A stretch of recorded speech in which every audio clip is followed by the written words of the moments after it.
नमस्कार दोस्तों, एक बार फिर से आप सबका स्वागत है किरोशा एकेडमी के ऑनलाइन प्लेटफॉर्म पे। आप अगर किरोशा एकेडमी का ये चैनल देख पा रहे हो मीन्स आपने ये वीडियो को सब्सक्राइब किया हुआ है, वीडियो को लाइक किया हुआ है और कहीं ना कहीं बेल आइकन दबाया हुआ है। उसके लिए आप सबका शुक्रिया। इसी तरह किरोशा एकेडमी के साथ बने रहिए, अपने फ्रेंड्स तक ये चैनल जरूर शेयर करें। यहाँ पे आज की बिग ब्रेकिंग न्यूज है जो कि एम्स भोपाल की हॉस्पिटल अटेंडेंट मतलब नर्सिंग ऑर्डरली 3rd ग्रेड की जो बहुत ही शानदार वैकेंसी आ रही है। अभी एक सीरीज चल रही है, आप पीछे अगर यूट्यूब चैनल स्क्रॉल करके देखोगे तो बहुत सारे आपको वीडियोस मिल जाएंगे, बहुत सारे पेपर्स मिल जाएंगे, आप गो थ्रू करिए। अगर आपको लगे चैनल इन्फॉर्मेटिव है, आपके लिए बेनिफिशियल है, आप जरूर उसको लाइक करें और चैनल को सब्सक्राइब जरूर करें। अगर आपको लग रहा है ये हॉस्पिटल अटेंडेंट की वैकेंसी आपके किसी फ्रेंड आपके लिए फायदेमंद है तो जरूर आप डिस्क्रिप्शन में जाके व्हाट्सएप का ग्रुप ज्वाइन करें, एक लिंक दी हुई है, वहां से क्लिक करके एम्स भोपाल की साइट पे आप ओपन कर पाओगे और अपना एप्लीकेशन फॉर्म आप फिल कर पाओगे। चलिए मैं लास्ट तक आपको बताऊंगा एम्स भोपाल में किस तरह से आप हॉस्पिटल अटेंडेंट का फॉर्म फिल कर सकते हो, कितनी वैकेंसी आई है, कौन सी लास्ट डेट है, कितनी एप्लीकेशन फीस है और आप इसकी प्रिपरेशन किस तरह कर सकते हैं। चलिए सेशन को स्टार्ट करते हैं डियर। तो ये है आपकी एम्स भोपाल की जो रिसेंट पीडीएफ मैंने हालांकि व्हाट्सएप ग्रुप में शेयर कर दी, आप तक पहुंच गई होगी। तो सीटें तो बहुत है, वैकेंसी तो बहुत है, लेकिन आज अपन बेसिक चीजें जिसके बारे में बताने वाले हैं वो है हॉस्पिटल अटेंडेंट। किसकी? हॉस्पिटल अटेंडेंट, क्योंकि हॉस्पिटल अटेंडेंट की पूरी प्रिपरेशन किरोशा एकेडमी की टीम द्वारा, एक्सपर्ट के द्वारा अब तक की कराई जाती है। तो हॉस्पिटल अटेंडेंट की टोटल वैकेंसी जो मैंने आज से 1 महीने पहले आपको बताया था कि हॉस्पिटल अटेंडेंट की वैकेंसी आ रही है, 106 पोस्टें आ रही है और ये देखिए आपके सामने 106 पोस्ट है। क्लियर है? कितनी है? 106 पोस्ट। बहुत अच्छी अपॉर्चुनिटी है। आपको 35 to 50,000 रेंज की सैलरी मिलेगी, सेंट्रल गवर्नमेंट के पूरे बेनिफिट मिलेंगे, बच्चों को पढ़ाने के भी अलाउंसेस मिलेंगे, ड्रेसिंग अलाउंस भी मिलेगा, रहने का भी, कहने का मतलब एचआरए भी मिलेगा, सब चीजें बेनिफिट है। तो आप जरूर इसको फील करें। सेंट्रल गवर्नमेंट की सैलरी देखें तो आप स्टेट गवर्नमेंट से 2nd ग्रेड से भी जो 2-4 साल की हो जाती है वहां तक आपकी सैलरी पहुंचेगी। Nursing orderly grade 3 nursing officer की सैलरी समथिंग अराउंड 75 बनती है। तो देख लो वो सब बेनिफिट फ्यूचरली आपको भी आने वाला है, क्योंकि ये कंसेप्ट अभी रिसेंटली लॉन्च हुआ है। और आज शायद 282 पोस्टें तो हमने तब बना दी थी पिछले वीडियो में, ऑलमोस्ट 107 ये है और 80 पोस्टें एम्स गुवाहाटी और एम्स देवघर के मिला के समथिंग फिर से 200 पोस्टें आपके सामने। प्रिपरेशन करिए, शुरू हो जाओ, किरोशा एकेडमी को डाउनलोड करो, डिस्क्रिप्शन में लिंक अवेलेबल है। तो ये 106 पोस्ट है। इसके अलावा पोस्ट बाकी के बारे में बाद में डिस्कस करेंगे, क्योंकि अभी रिसेंटली इनिशियली अपन हॉस्पिटल अटेंडेंट के बारे में बताऊंगा, फिर एक एक करके सब पोस्ट के बारे में बताऊंगा। तो टोटल 26 पोस्टें निकली हुई। इतनी पोस्टें क्यों निकल रही है? क्योंकि अभी मोदी गवर्नमेंट के थ्रू मिशन रिक्रूटमेंट चल रहा है ना, तो उनको जल्दी से सब पोस्टें भरनी है, कोई पोस्ट खाली नहीं रहनी चाहिए। ये फिजिकल हैंडीकैप की कैटेगरी है, अगर आप उसमें हो तो मैं पीडीएफ आपको भेज दूंगा, आप आराम से देख सकते हो। क्लियर है? अब देखो एक रिजर्वेशन है, रिजर्वेशन फिजिकल हैंडीकैप का और कैटेगरी का बेस पे जो सेंट्रल गवर्नमेंट का रूल है उसके हिसाब से आपको रिजर्वेशन मिलेगा। तो आपकी सीटें रिजर्व्ड है। कितनी सीटें रिजर्व है तो वो भी बता देता हूँ। आपकी सीटें कैटेगरी वाइज कितनी है? कैटेगरी वाइज देखे तो 106 में 43 सीट है आपकी, किसकी? जनरल की, यूआर की। जो जनरल कैंडिडेट है उसकी है कितनी है? 43। इसके साथ अगर आपकी सैलरी 8 लाख से कम है, फैमिली इनकम 8 लाख से कम है, तो आप ईडब्ल्यूएस में आते हो। तो ईडब्ल्यूएस की सीटें जो जनरल वाले हैं वही ईडब्ल्यूएस का बना सकते हैं, जिसकी सीटें है कितनी? 10। राइट? कितनी? 10। ओबीसी वाले 29 सीटें है। कितनी सीटें हैं ओबीसी की? 29। मेरे को भुवनेश्वर से एक स्टूडेंट का कॉल आया था, सर मेरा ओबीसी और मैंने ओबीसी का सर्टिफिकेट है, तो सर मैं ओबीसी के लिए एलिजिबल हूँ क्या? जनरल के लिए एलिजिबल नहीं हूँ, 29 सीटें में मेरा क्या होगा? तो मैं बता दूं ये 43 और 29 प्लस होगी, ये दोनों सीटें आपकी ही है। समझ रहे हो? चलिए, इसके बाद एससी की कितनी सीटें हैं? 16। कितनी? 16 सीटें एसटी है, एससी की है, और इसके साथ ये 43 आपकी एड ऑन हो जाएगी, तो आपकी ऑलमोस्ट 59 सीटें हो जाती है। एसटी की 8 सीटें हैं, तो ये कुल मिला के 106 सीटें हैं। मैंने आपको डिवाइड करके भी बता दिया, शायद आपको ये इंफॉर्मेटिव लगी होगी चीजें। अब देखिए कि उसकी लास्ट डेट कब है, एग्जाम फॉर्म कब फिल करें, उसके बारे में बेसिक चीज देखें। तो क्या एग्जाम फॉर्म फिल करना स्टार्ट हो गए? तो हाँ जी, कल से लिंक एक्टिवेट हो गया है। 27 अक्टूबर लास्ट डेट कौन सी है? तो उन्होंने कम से कम अपन को 22 डेज दिए हैं। 20 नवंबर मतलब दिवाली के बाद की आपकी लास्ट डेट है जी। कितनी? 20 नवंबर आपकी लास्ट डेट है, उससे पहले आपको फॉर्म फिल करना है। बाकी सब चीजें बेसिक चीजें हैं, इसमें जो भी है मैं आपको वो चीज बता दूंगा। जो जो इंपॉर्टेंट सेशन अपन देखेंगे यहाँ पे, ये रूल्स क्राइटेरिया प्रोबेशन पीरियड वो सब चीजें ठीक है। आप अगर आपने जो फॉर्म भरा है उसके लिए आपके जो डाटा है, डॉक्यूमेंट है, वो रियल बेस होना चाहिए। ऐसा नहीं कि आपने ऐसे ही फॉर्म कर दिया, नहीं तो डिस्क्वालिफिकेशन हो जाएगा। अब इंपॉर्टेंट पॉइंट यहाँ पे सिलेक्शन प्रोसीजर ये आपके लिए नया होगा, हो सकता है आपने ओएमआर में एग्जाम दिए होंगे। सीबीटी होगा, सीबीटी मतलब कंप्यूटर बेस्ड टेस्ट, आपका एग्जाम कंप्यूटर पे होने वाला है, रिसेंट टेक्नोलॉजी से आपको ये बेनिफिट मिलने वाला है। तो CBT will be conducted in the manner details 4 point में मैं बताऊंगा कैसे कंडक्ट होगी। जो कैंडिडेट सीबीटी क्लियर करता है will be subject skill test if applicable. तो कुछ पोस्टें ऐसी हैं जैसे टाइप राइटर, तो उनको टाइप राइटिंग करता है कि नहीं करता है वो देखना पड़ेगा, लेकिन हॉस्पिटल अटेंडेंट में ऐसा कुछ स्किल टेस्ट नहीं है। एग्जाम क्लियर करो, 3rd ग्रेड की सेंट्रल गवर्नमेंट की जॉब आपके हाथ में है। डॉक्यूमेंट वेरिफिकेशन, हाँ जी डॉक्यूमेंट वेरिफिकेशन जो जो है आपको डॉक्यूमेंट वेरीफाई कराने हैं, तो आपके पास है तभी आपने फॉर्म फिल किया है और आप वेरीफाई कराओगे, क्वाइट सिंपल, इसमें कोई डिफिकल्ट चीज इसमें है नहीं। अब दूसरी चीज, the number of candidate shall be called for document verification in the ratio 1:3। एक पोस्ट पे 3 जनों को डॉक्यूमेंट मतलब 3 गुना लिस्ट निकलनी है, 3 जनों को बुलाएंगे। ऐसा नहीं है कि वहां पे 3 में से एक को इंटरव्यू में लेंगे, नहीं, आपकी जो रैंक है अगर मान लो 106 पोस्टें हैं तो 318 लोग समथिंग बुलाने वाले। कितने? 318। तो अगले पहले 106 की सिलेक्शन करके उनकी कैटेगरी के बेसिस पे हो जाएगा। ठीक है, ओके। एग्जाम कैसे होगा? एग्जाम कैसे होगा तो आपको मिनिमम, अभी 100 मार्क्स का आपका एग्जाम होने वाला है, कितना? 100। तो 100 में से कितने आने चाहिए? मिनिमम 35 मार्क्स आपके आने चाहिए, तभी आप एलिजिबल हो। अगर 35 मार्क्स किसी के नहीं आते हैं तो वो डिस्क्वालीफाई हो जाएगा। पेपर होगा तो क्वेश्चन होंगे 100 क्वेश्चन, 100 मार्क्स के 90 मिनट मिलेंगे। कितने मिनट मिलेंगे?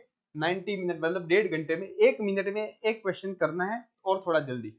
Important note for CBT, negative marking रखी है तो हाँ 0.25 नेगेटिव मार्किंग, 1 मतलब 4 क्वेश्चन गलत कर दे यहाँ पे 1 नंबर कट जाएगा। समझ गए? 4 क्वेश्चन गलत करते मतलब आपका एक मार्क्स कट जाएगा। बाकी चीज देखे तो कंपिटेंट जो अथॉरिटी रहेगी वो रूल्स सब कुछ बताएगी। टेस्ट सेंटर कहाँ? Test centre will be indicated in the admit card, आपको एडमिट कार्ड में बता देंगे।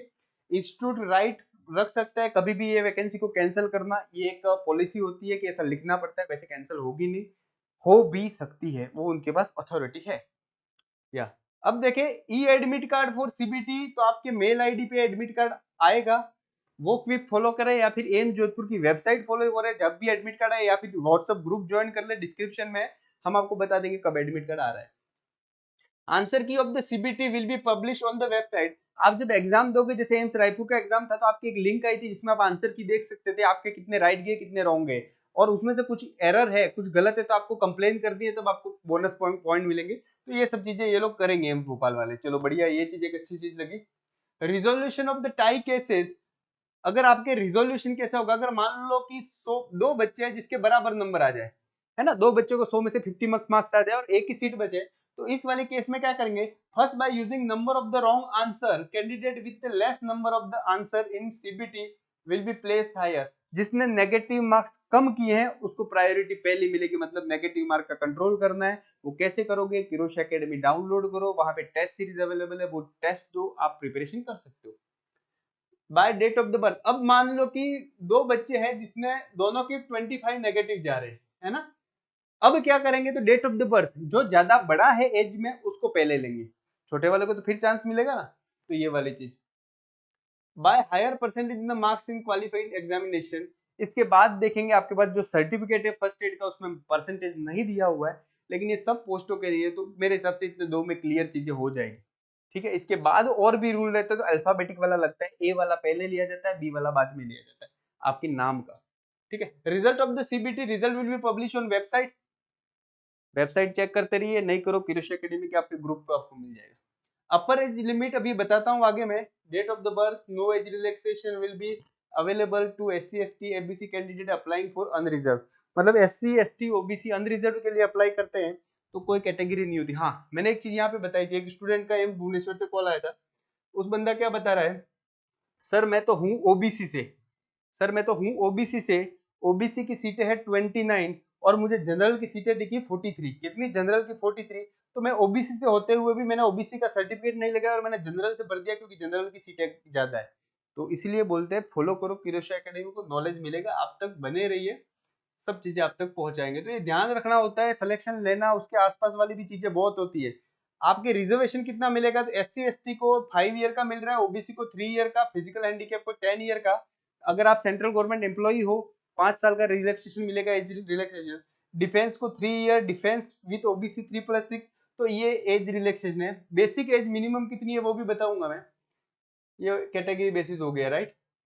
As relaxation as per rules हो गया। Important note for the candidate, ठीक है। Age relaxation and reservation shall be admissible, चलो वो भी एज रिलैक्सेशन से सिंपल सी चीज थी, वो मैंने बता दी है।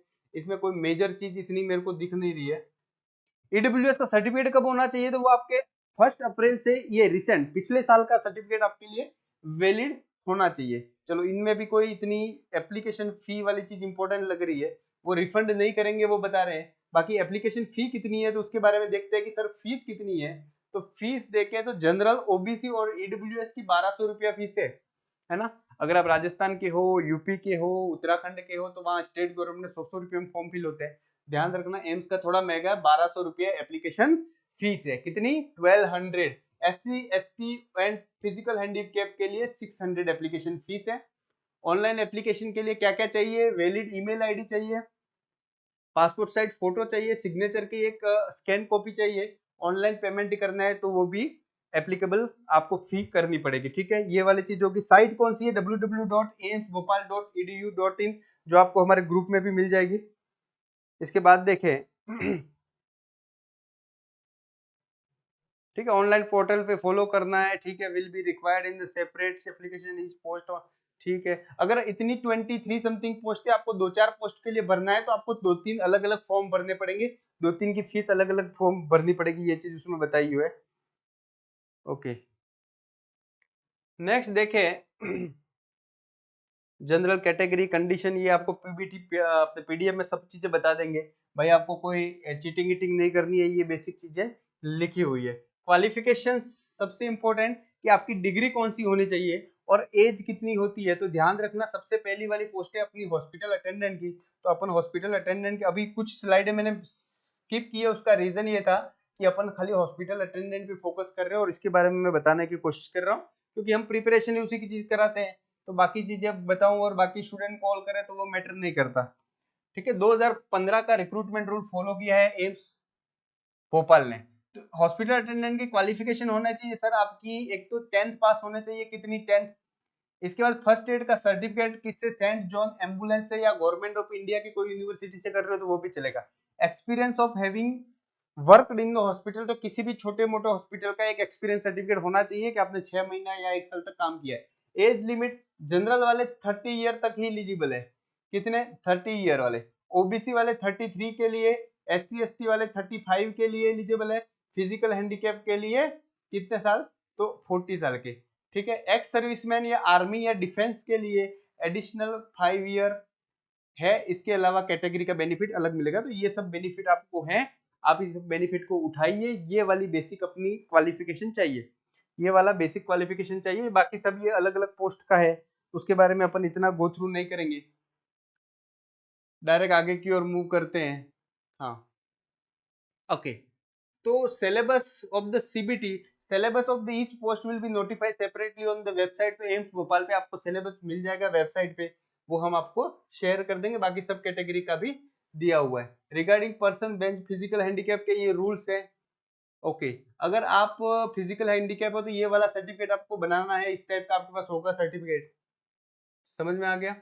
अगर आप लिख नहीं पाते हो तो आपके लिए स्क्राइब चाहिए, उसके लिए भी वो सब चीजें फैसिलिटी अवेलेबल है। So this all about the AIIMS Bhopal hospital attendant की वैकेंसी के बारे में था। आई होप आपको ये सेशन अच्छा लगा होगा। मैंने सब इन्फॉर्मेशन दे दी है। शाम को 8 बजे किरोशा पैरामेडिकल क्लासेस जो यूट्यूब चैनल है वहां पे लाइव क्लासेस चलती है, हॉस्पिटल अटेंडेंट की प्रिपरेशन कराते हैं, तो आप वो जरूर ज्वाइन करें। डिस्क्रिप्शन में व्हाट्सएप का ग्रुप मिला हुआ है, उसको भी ज्वाइन करें और आप हमारे साथ जुड़िए। अगर आप इतने फीस भर के रायपुर का एग्जाम दिया, पटना का दिया, भुवनेश्वर का दिया, गुवाहाटी का दोगे, सफदरजंग का दोगे, भोपाल का दोगे और 2 जोधपुर की वैकेंसी निकल रही है, हर जगह हजारों रुपए फॉर्म फिल कर रहा होता है। मैं मिनिमम फीस में हम प्रिपरेशन कराते हैं, वो आपको जरूर बेनिफिट पहुंचाएगा। और thank you very much to joining this session.